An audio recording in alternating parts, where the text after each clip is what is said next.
Game 365 podcast. I'm in the building with Armani Jones. What's up with you, bro? What up, bro? What it do? What it do? What Man, up, though? chilling, man. It's a long time coming, man. Atlanta to Seattle, Seattle to Atlanta. You already know. Yeah, man. This has been a long ass road.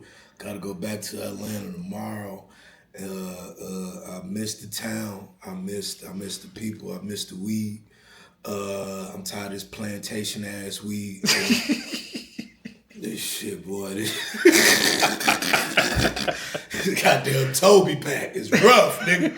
Somebody That slave help. pack? They got that slave pack. That Django pack, nigga. You get that. Nigga come out looking like Anthony Hamilton when you smoke 3 packs of that shit. But man, I'm back in the town, man. What's that? So let the world know where you from, though, man. You got to start from humble beginnings, and we're going to lead up, man, till you know everything got started, man.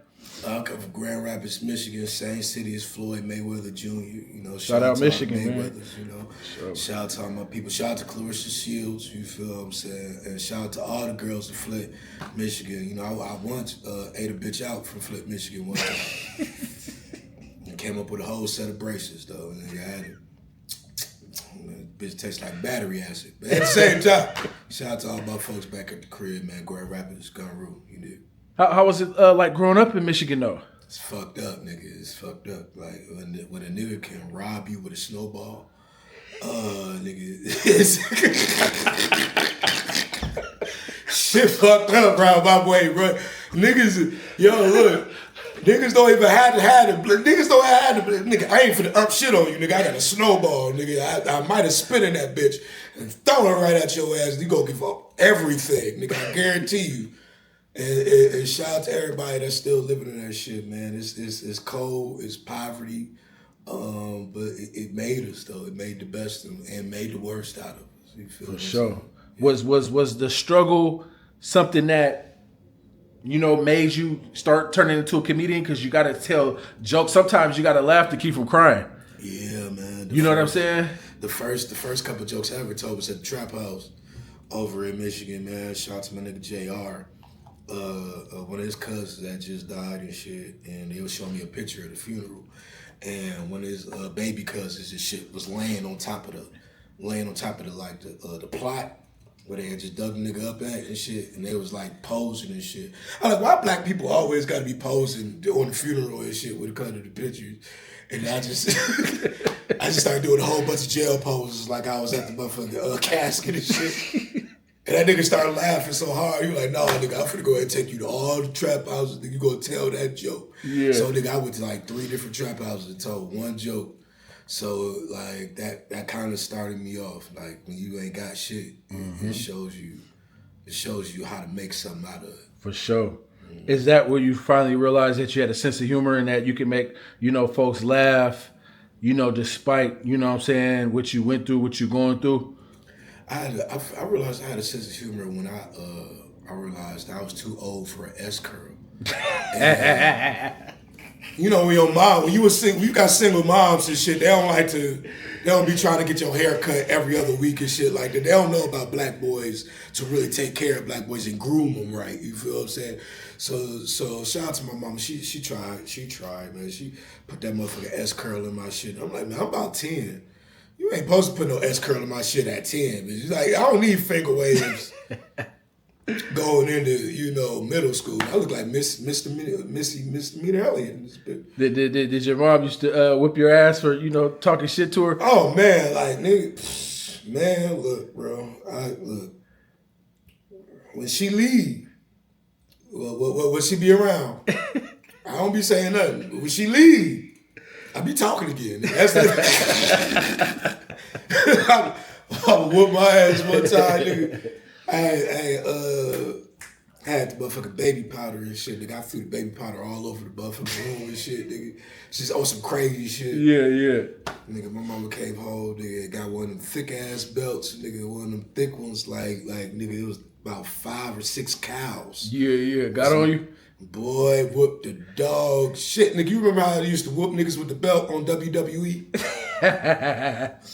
Pow! Nigga, with John Cena on my ass. Nigga. So I ain't fucking with her. Plus, she was a CEO like Rick Ross, so I ain't fucking with her. She be on that ass. Yeah, she was whooping niggas ass for How does black folks don't realize the talent that they got within their families and shit, especially with comedy, before they even get started? Because when you go to barbecues and functions and different things that's going on, holidays and shit, everybody ranking, talking shit. Motherfucker got 2-3 comedians in the family, and ain't nobody really pushed it, but everybody uncle funny as a motherfucker. Funny as a motherfucker. You know what I'm saying? Grandpa talk his shit. Yeah. Auntie, mom, or somebody might be crazy. You might have a little kid. Yeah, my grandmama was the comedian out of all of it. My mom was the second comedian out of it, but my grandmama was the top comedian, and she was a pastor. But that bitch used to cuss like she was Bernie Mac. And she cussed motherfuckers clean out, then go to church and then pray for motherfuckers. Like, her favorite thing to say was, "I can pray for you, or I can pray on you." Like, wait a minute. I ain't supposed to tell nobody no shit like that. You a pastor? Like, you don't supposed to say no shit. And she used to say shit like, Armani, you like that raunchy coochie. I'm like, wait a minute. Like, Grandma, you got me fucked. Grandma, you can't be saying shit like that to a teenager. You can't say no shit like that. She say shit like, what's a dime to a funky monkey? Like, wait a minute. You used to pimp or something? Like, what was you doing before you met the Lord? You know, but it was those things that put the sense of humor into me and shit like that. And then like I catch myself slipping and just be saying that shit from side to time, like, bitch, get out of pocket. Like, bitch, what's a dime to a funky monkey? It just walked the fuck off. Yeah. Like, what is he saying? Like, bitch, that's some pimp shit my grandma used to say. Was you ever getting kicked out of school and shit for talking too much shit? Clowning, class clown? You know, because a lot of times, you know, when you become a comedian in life, when you look back at a lifestyle of a comedian, they was, you know what I'm saying, motherfucking class count for real, talking shit to the teacher, the classmates, ranking on everybody, starting fights and shit, instigating fights. I was that. I was definitely that. But the type of teachers I had, they would let me go. Like they'll let a nigga go. You know They know I was like gonna say something spectacular. The first time, and I shout out to the nigga that was on Comic View. I stole the joke from and shit. Nigga, I watched Comic View the night before, and the nigga on Comic View, I made a big head joke, and my homeboy Norman, he had a big ass like alien head. Like, you remember the movie Alien? Yeah. Back like that. Like 2 footballs or some shit. Like, nigga, he had the Stewie. The Stewie from Family Guy. Yeah. So he was talking shit one day, and I was like, nigga, that's why nigga go to sleep at night, your pillow cry. And everybody in the classroom just died, nigga. And then the teacher was over here to the side like this. And so she let it happen. So after that, they was like, just like, if Armani say some shit, just let it rock. So it was one time, like, I had a white teacher, and she had like a Skittles thing happening on her skin. She had like a Skittles like situation. I was young. I ain't know like what type of shit she had. Like, she had some Skittles popping. Shit breaking out all type of wild she had shit. some Skittles. Yeah. And then so she was saying some shit. And I was like, ooh, this bitch just don't know. She just don't know. It's like, Armani, you look like you want to say something. I'm like, you know what, ma'am? I do. And I just went the fuck. Yo, Skittles bag, skin half an ass bitch. And the whole classroom like, but she let it rock. So I was like, I feel like, you know, that was God grace and let me know that, nigga, you gonna have the tenacity to actually do this shit at one point in time. So I was class clown number 1. So where did you go first? Did you go to Seattle first or Atlanta? How was that journey though? So everybody can know how you kind of like went from Michigan and you ended up fucking with the West Coast and then down south. I was always player, man. I ain't learned how to drive till I was 29 years old, to be for real. Like, I was always player. So I went from fucking Michigan to Charlotte, North Carolina, from Charlotte, North Carolina to Virginia, Virginia to Texas, Texas to Florida. Nigga, you was in the Army or something, nigga? Nah, nigga. But I was being all I can be. Talk to me. You feel me? So I was state to state with it. Yeah. It was a time where I was like, nigga, you gotta grow up. You gotta grow up, nigga. It was a time I wasn't doing taxes, nigga. I was past 25 years old. It was like 4 years off of the taxes type shit. You know? Like, I gotta grow up. So when it came down to it, I called my pops up. My pops was like, "Yo, nigga, if you really wanna go and get to this bread, nigga, I'm over here in Seattle. Like, nigga, this is where that bread at. Nigga, Amazon here, Microsoft here, nigga, everybody here. So just go ahead and come over here." And nigga, Seattle really bossed me up. It really just, put me in that man position. Like less than 2 weeks, I was working for FedEx, sliding boxes. You feel me? $20 an hour or some shit. It's a lot better than working at Popeyes. For $6 an hour. You feel me? Smelling like biscuits all day. So I was like, yeah, man, I could do Seattle a little bit. Plus the weed was legal, and the white women were trained to go. I don't. You never find them like you find them in Seattle. But that's a whole other story. So did your professional comedy career get started in Seattle? Yeah, man. I started in Bellevue. Bellevue, shout out to all the motherfuckers at the Parlor. Rest in peace to the Parlor, man. Like, Manny Martin was the first nigga that put me on to the game. He was the host of the open mic that night. I was drunk on my birthday, like 2017. And I was like, fuck it, I'm gonna just go up there and I'm gonna do it. I'm gonna go up there. And I got drunk, went up there and said some shit about R. Kelly. Nigga went viral within the whole detail. Nigga went crazy on the R. Kelly shit, nigga. But it was like, and then I said some shit about my grandmama. And then, like, the biggest laugh was some shit about my grandmama. And then, like, the nigga Manny Martin was like, yo, this is your first time doing it? I'm like, yeah. And he was like, yo, keep coming back. And that week he told me to keep coming back. I seen the nigga on Comedy Central, Heart of the City, Kevin Hart show, where they were showcasing everybody from the town. What? So it was like, sometimes God talks to you, sometimes he scream at you, depending on how you listen. Ooh, that's heavy.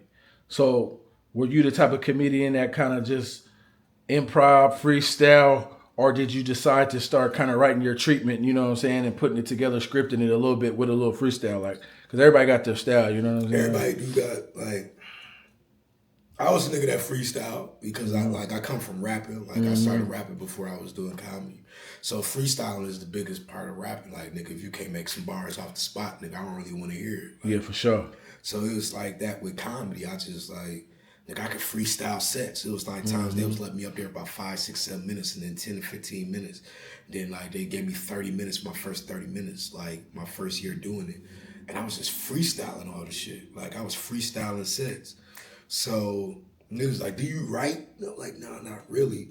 And then motherfuckers was like chastising me for not writing. Like, you breaking tradition? I'm breaking code. Yeah. Who does he think he is? Yeah. Like, nigga, Jordan. Yeah. But I was like, I was like, okay, let me learn the game. Yeah. So I started writing jokes, and I started writing jokes, and then I started freestyling and mixing it in the two. But at the same time, just coming off the cuff was the best thing for me. Sure. Because I like being in the moment. Yeah. What was your first check-off comedy that make you say, I'm about to start fucking with this shit. I'm consistent.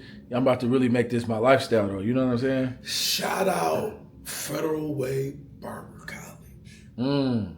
Shout out to Federal Way Barber College. The first big check was $700. Quick little $700 that I put in the pocket, but that was for me to organize and put everything together. Yeah. So when I got $700 off of words, that's 10 times more than what the fuck I was making off of rap, nigga. Because shout out to all my rappers though. Shout out to all the niggas in town that's still rapping. But nigga, for y'all to get $700, nigga, y'all gotta sell ass, mushrooms, and lyrics. Nigga, I don't know what. Y'all gotta do a lot to get to that. You gotta do a lot of shit to go. You gotta clean the studio. Y'all gotta do a lot. So when it came down to that $7, they put that $7 in my pocket. I'm like, damn, yeah, that's what it is. That's what it is right there. Without me having to do nothing illegal, without me having to, cross nobody, and put that shit in my pocket. And I'm like, yeah, man, this is it. If that $7 is a starter, keep on going up from here. So I got a question there, because as you said that, in a sense, who is able to make a person or a group of people feel more happier, a comedian or a rapper? comedian because rappers. I'm speaking for myself as well. Mind you, nigga, I am you. Nigga, I got a mixtape too. I got a SoundCloud too. Nigga. So nigga, if you look up Armani Jones music. Nigga. So rappers, we're not into making the crowd happy. We're into making the crowd feel it. Nigga, so I can go into that bitch and go ahead and do 5 or 6 songs about, nigga, the struggle, about, nigga, this is how my mom was sleeping on the floor in East Point, and nigga, it was just me and her, or, nigga, this is how I first came out to motherfucking Seattle, I had to figure out this, that, and the third, and I could go 4 or 5 songs about just straight, no smiles, and the crowd gonna feel it. Somebody might cry. I ain't trying to make the niggas happy, though. You feel what I'm saying? Like, I'm just trying to make them feel it. When it come down to a comedian, nigga, our job is to make you happy. Our job is to make that emotion inside of you that was fucked up. You lost your job, you lost your bitch, you lost your job and your bitch same day. You feel what I'm saying? Like, our job is to transform that into, oh, fuck everything that just happened. That motherfucker just made me forget. Yeah. And now I could go on about my life. That's our job. You feel me? For a rapper or anybody in music, is to make you feel it. As a comedian, is to make you happy, joyous. How easy is it for a comedian to talk a broad up out her panties, though? It's not easy for a lot of us. It's not easy for a lot of It's not easy for a lot. And just like with the rapper shit, I'm including myself too. I am you.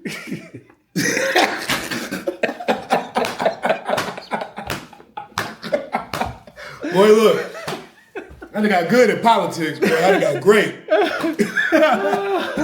That nigga is funny. I'm telling you, bro, it ain't for a lot of motherfuckers, bro. I'm gonna tell you, the worst shit about comedy is how fast you can get a bitch out of panties.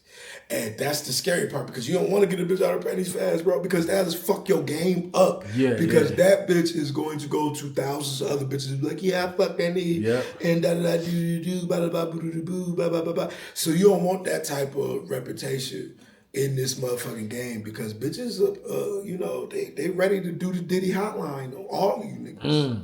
You feel me? So myself, personally, stay corny. Don't be trying to, you know, because when I first came out here, nigga, and like all the business was on me and shit like that, I didn't know the hatred it really comes from it. So I'm over here fucking with this bitch and not knowing that this comedian been wanting to fuck this bitch for over 5, 6, 7 years. And I just did an open mic and this bitch ready to slop something down in the motherfucking back bathroom. And I'm not knowing that this nigga hates me now. Man. And now every time I want to do a comedy show in his region, he's telling motherfuckers don't let me on. Don't book him. Because I might fuck a bitch that he might want. So you got to always look at that shit, bro. Like, if it's easy for you, stay on the swivel. And if it's not easy for you, I'm praying for you, man. Goddamn, bro. I'm praying. Like, you know, like OnlyFans, man. Like, if you pay them an extra, you know, they'll come visit. Is there politics within the comedy business?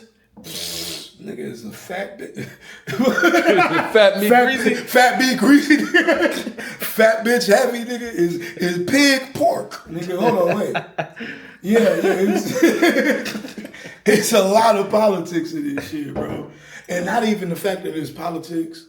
It's just the fact that people don't want to accept their placement. So if I'm not funnier than the next motherfucker, me, myself, I'm just going to get better. Yeah. But other motherfuckers, they see themselves not funny as a motherfucker, and they'll dick suck everybody to make sure that person that's funnier than them doesn't excel.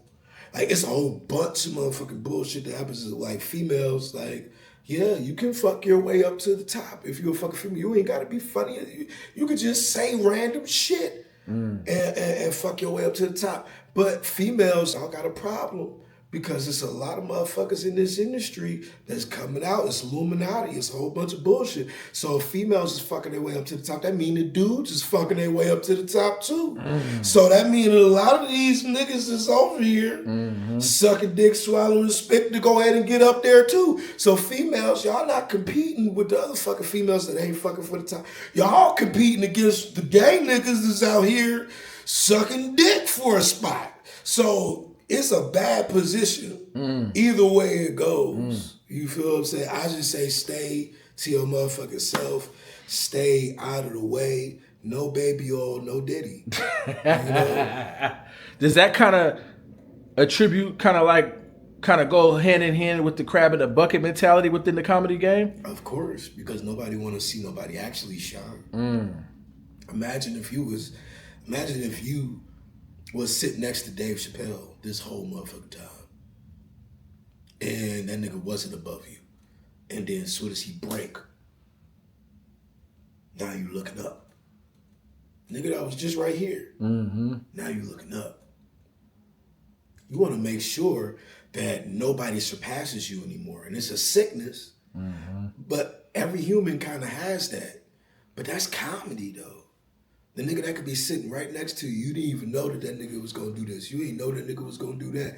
You ain't know that you was talking shit about him the whole motherfucking time, but then he. So yeah, it happens. And then when it happens, it's either on you to become better or become worse. And a lot of motherfuckers in the game become worse.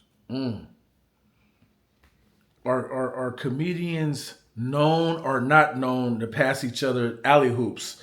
Like, you know, okay, I got something going on over here, man. Instead of me booking some motherfucking strangers, let me get a couple cats or a couple individuals that I've been networking with already and put them on, you know, the docket, the show, however that shit works, you know what I'm saying, as far as booking each other. What is, you know what I'm saying, your understanding on how, you know, it goes down, you know what I'm saying, in that area, you know what I'm saying? You got to stay down for the crown, bro. You got to stay down, man. Like, if a motherfucker, like, blatantly is not booking you, then they don't fuck with you. But if a motherfucker is putting you on and shit, that means that they want to see you grow. But the fucked up part about it is when motherfuckers put you on and shit, is the people that get put on, it's y'all responsibility to take that and run with it. Yeah. Once y'all get that baton, my nigga, ain't no redoing this race. Yeah. If you drop that bitch or you lose the race, don't expect that person to pass you the baton no more. There's been plenty of motherfuckers in the city and the town that I didn't book 3 or 4 times. They didn't show up to the show. And after the first time, I should have not booked you. After the second time, I should have not booked you. To the third time, I really should have been done. But for the fact that I have loyalty in the motherfuckers that I was fucking with, it's like, yeah, man, put them niggas in the game. But then when you realize them niggas don't want to be in the game because you the coach, it's like, damn. Yeah. Now you gotta fuck with strangers. So you can either get pushed out of the way or you can fuck with the people that you gonna fuck with. But either way it go, you gotta stay down for the crown, bro. Have you ever went to a new city and did your thing and the local talent was jealous of what you got going on because you done went and shook up the stage in another motherfucking city?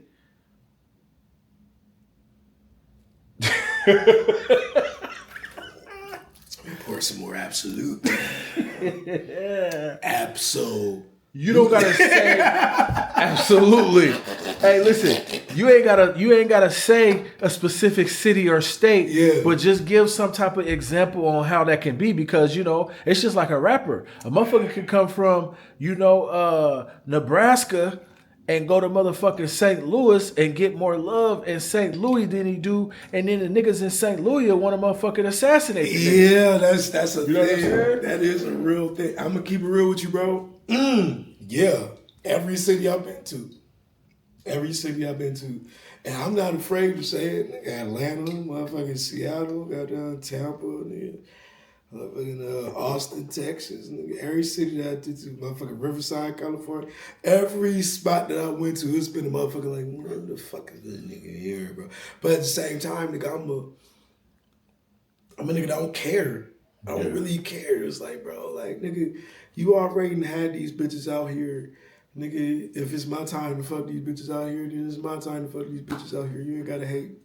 Or nigga, if it's my time to get these laughs out here, nigga, it's my time to get these laughs out here. You ain't gotta hate, but I get it because when you see somebody that you don't know getting the appreciation or the gratitude that you want, you gonna feel a certain type of way. Nobody can really only a few, only like a certain few, like 1 out of 10 type motherfuckers that'll be like, man, I don't give a fuck what that nigga do. Actually, I hope that he do great. Mm-hmm. You know, that's a small percentile of motherfuckers that want to do that. But yeah, every city that I went to, I've always had that level of hatred. And shout out to y'all, man. You know, keep snitching my dick in y'all girl mouth, man.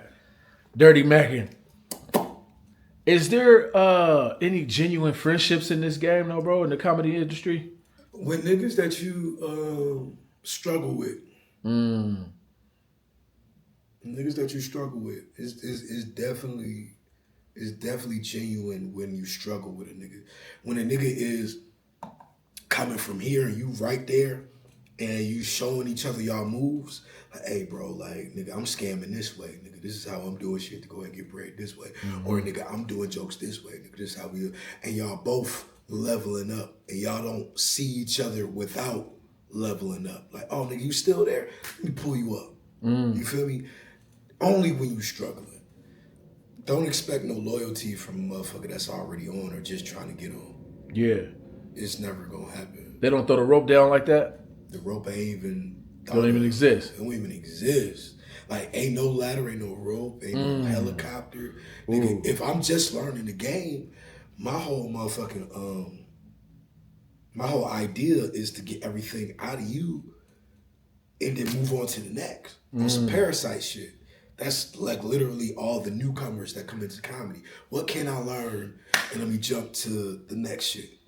When a motherfucker already in there, nigga, it's Varnell Hill. Off of motherfucking Martin show, nigga. I already got my yams, nigga. Mm-hmm. I already got the catfish with the catfish pond in the back, bro. Like, we good. You are entertainment. Because we seeing you trying to get there. So it's either the nigga we laughing at you because you're trying to get up here, or the nigga that's ready to lap you because they trying to get there. So, nigga, if you already in the middle of a motherfucker that you already started from the dirt from, that's the only loyalty you gonna see.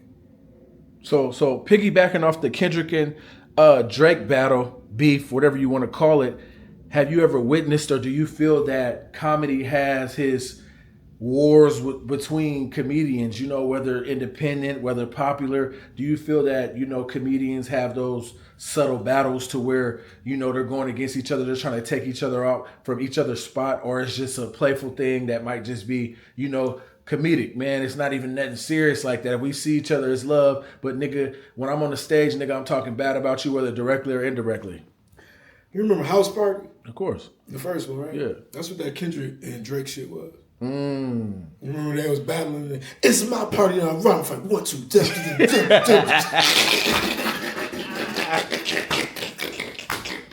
That's what the fuck it is. That's what that shit was, bro. Kendrick was play. It was his house. Yeah. It was his party. Nigga, and Drake was kid. You know, you can't stay out past Pop's curfew.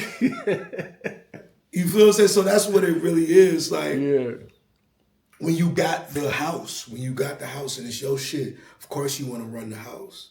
Nigga, it's the same thing. It's the laws of nature. It's just, nigga, you go to jail, nigga. It's one nigga that run this pod. Nigga, you got to go to him. If you want to do anything, nigga, you want to get a cigarette, you holler at him. Nigga, you want to get the weights, nigga, you trying to go ahead and bust down some weights, nigga, you got to holler at him. Nigga, you want an extra sandwich, you got to holler at him. So it's all about the ranking. So, nigga, if you got higher ranking, you're going to get heard more. So yeah, it's like that in comedy. Like with Cat Williams and motherfucking Cedric the Entertainer.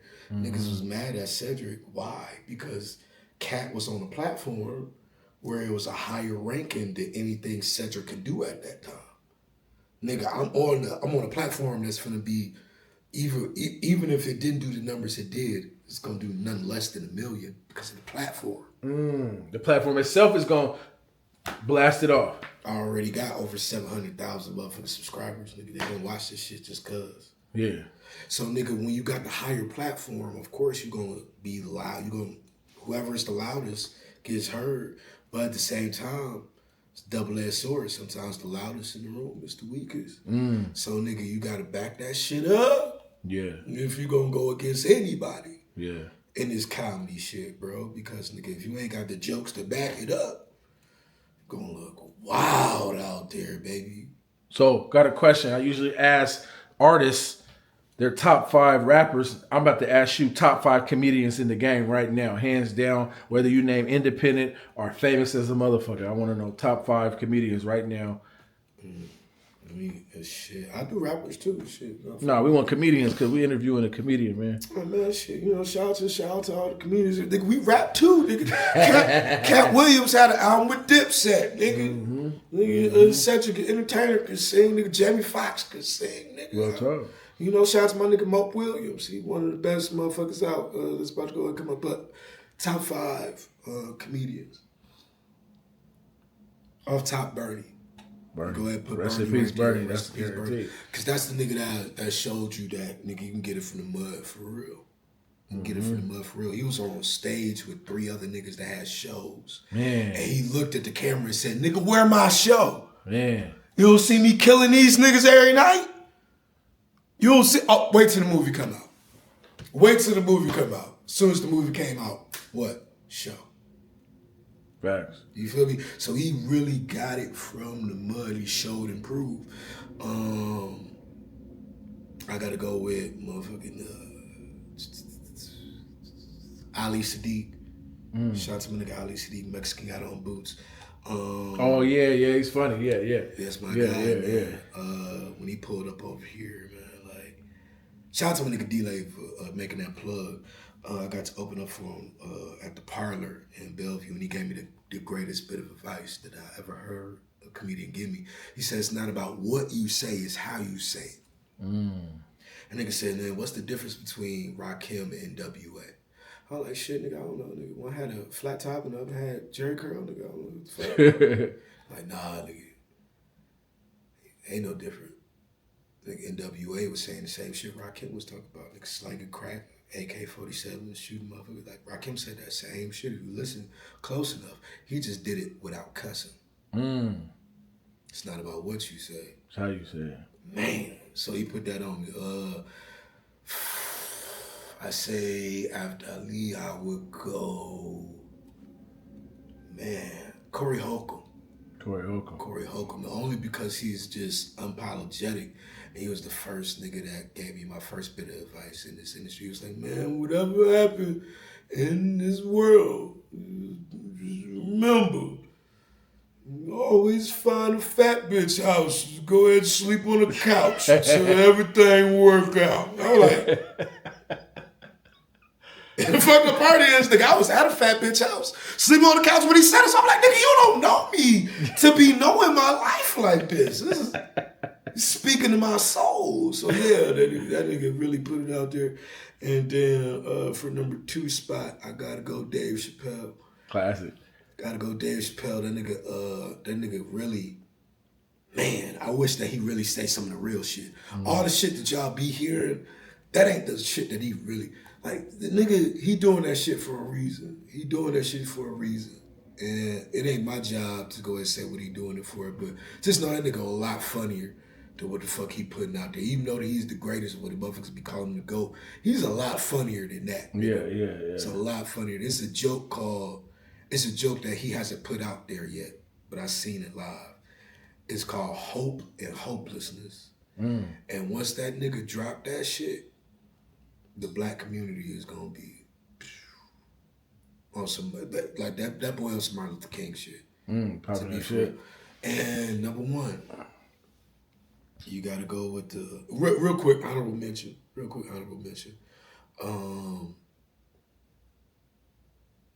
Man, I fuck with this nigga only because he's really like one of them ones. Howie Bell. Howie Bell from Detroit is really one of them ones. one of my favorite motherfuckers out. And my number one comedian out there is Richard Pryor. This nigga's really the GOAT. The GOAT, man. And I'm not saying he the GOAT because everybody's saying he the GOAT. I'm saying he the GOAT because he literally said how the fuck he felt. Didn't care how you felt. Yeah. He didn't care about being canceled. He didn't care about motherfucking white people taking money away. He said what the fuck he wanted to go ahead and say. The rest of y'all niggas, y'all play like that, but y'all know where y'all biscuit is buttered. Y'all crossed the line. Y'all really crossed that line. Yeah. That nigga crossed that line. They be worried about the establishment. That nigga, but look, I want to get my Bud Light commercial too. Nigga. No, nigga, he ain't give a fuck about no commercials. That nigga was like, yeah. And I wanted to put Eddie on there too, but nigga, that kind of falls under the Richard Pryor, like a yeah, for sure. You know. Okay, let's fast forward to ATL, man. Yeah. We got to get all around. Let's fast forward to ATL. Mm-hmm. What made you go to ATL, and how'd you start planting the flag there, building your brand, networking, and collaborating with a lot, because I'm going to say, because I witnessed a lot of this shit myself, a lot of comedians, a lot of businesses, a lot of different, establishments, all type of shit. So let's talk about ATL real quick, man. Waffle House. Waffle House. You feel me? Magic City. Shout out Magic City, man. KOD. KOD for sure. You came to a comedy night in a strip club. Classic. Been to 2 of them. You feel me? Like smooth.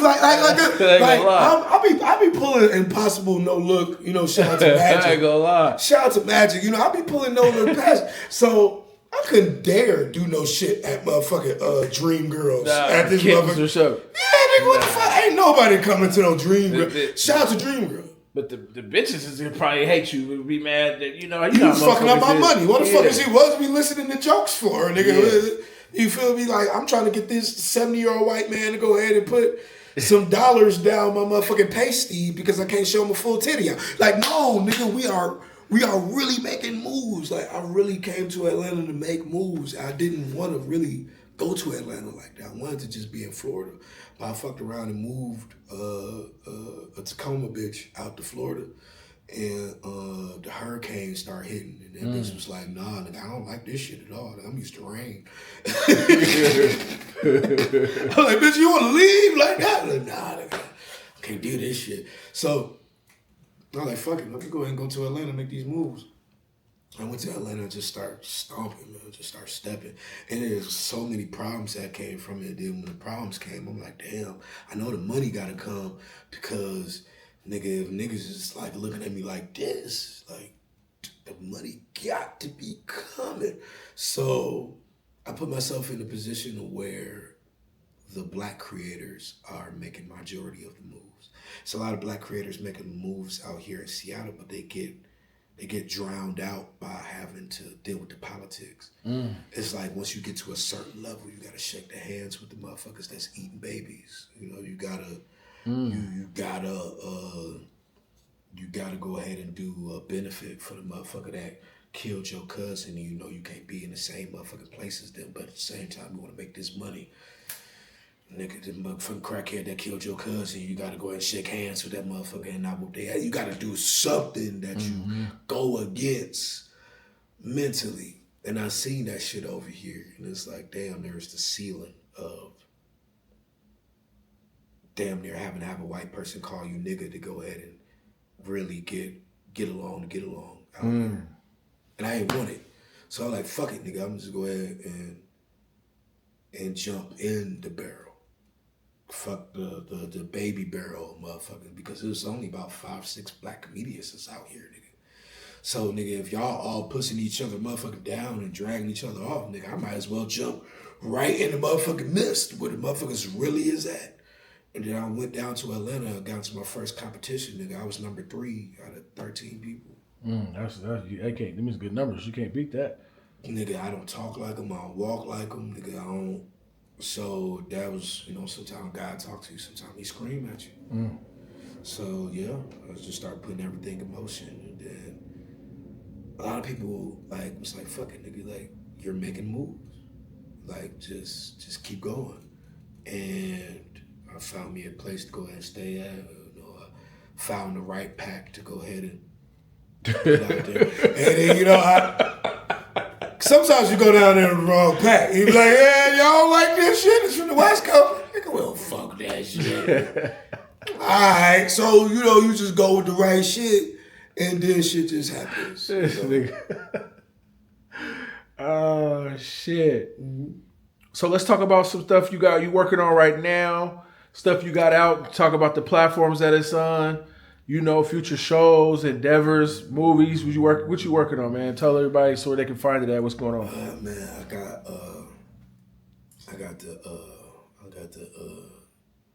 got 3 Tubi movies that's finna go ahead and be in the pipeline. They're self-produced. I don't know if I'm a director yet or find a director.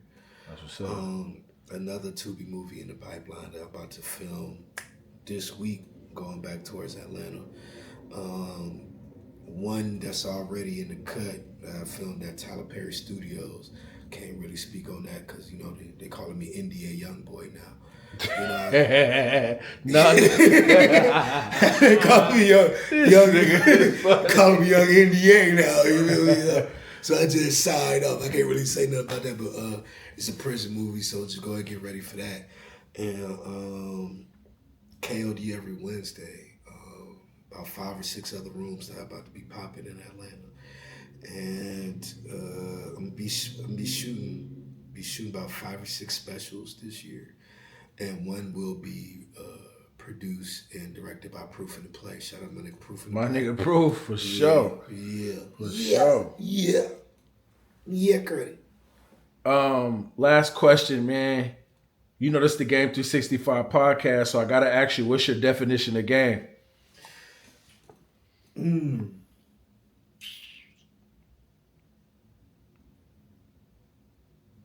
My definition of game is what can be bought. What can be bought. Information is always to be bought, and game is information, and information is to be bought. You don't get higher in this life without getting new game. And that means that you got to get your money up. So that means that you got to keep on contributing. So game to me is a big investment.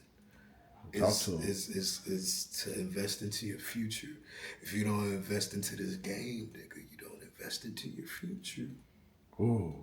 Armani Jones, Game 365 podcast. We out. Hey, man. Hey, I didn't fuck that bitch. I just let her suck my dick that one time.